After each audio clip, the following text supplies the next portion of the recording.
Genesis chapter 21, the birth of Isaac. The Lord came to Sarah as he had said, and the Lord did for Sarah what he had promised. Sarah became pregnant and bore a son to Abraham in his old age, at the appointed time God had told him. Abraham named his son who was born to him, the one Sarah bore to him, Isaac.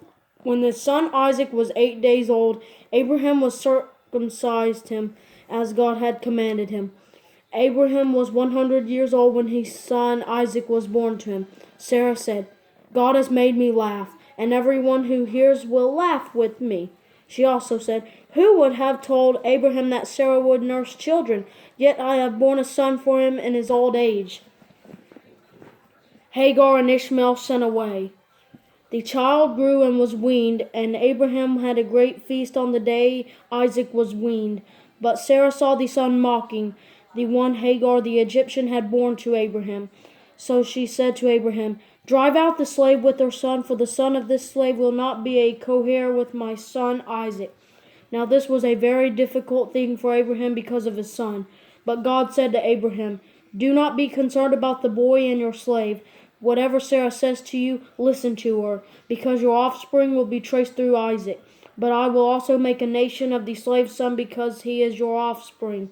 Early in the morning Abraham got up, took bread and a water skin, put them on Hagar's shoulders, and sent her and the boy away. She left and wandered in the wilderness of Beersheba. When the water in the skin was gone, she left the boy under one of the bushes. Then she went and sat down nearby, about a bow shot away, for she said, I can't bear to watch the boy die. So as she sat nearby, she wept loudly. God heard the voice of the boy, and the angel of God called to Hagar from heaven and said to her, What's wrong, Hagar? Don't be afraid, for God has heard the voice of the boy from the place where he is.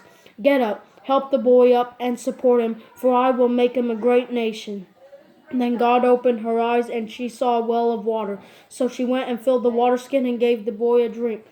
God was with the boy, and he grew. He settled in the wilderness and became an archer. He settled in the wilderness of Paran, and his mother got a wife for him from the land of Egypt.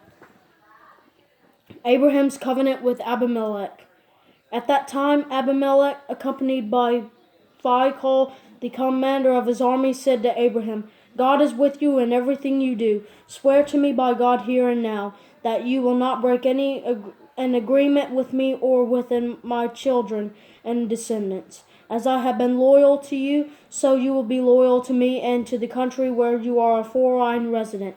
And Abraham said, I swear it. But Abraham complained to Abimelech because of the water well that Abimelech's servants had seized.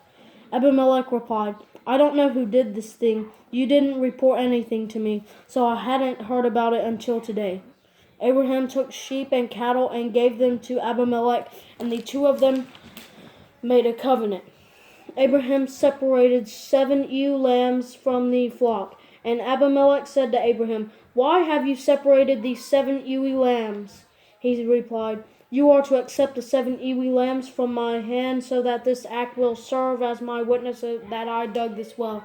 Therefore that place was called Beersheba, because it was there that the two of them swore an oath.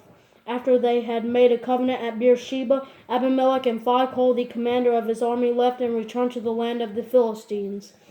Abraham planted a tamarisk tree in Beersheba, and there he called on the name of the Lord, the everlasting God.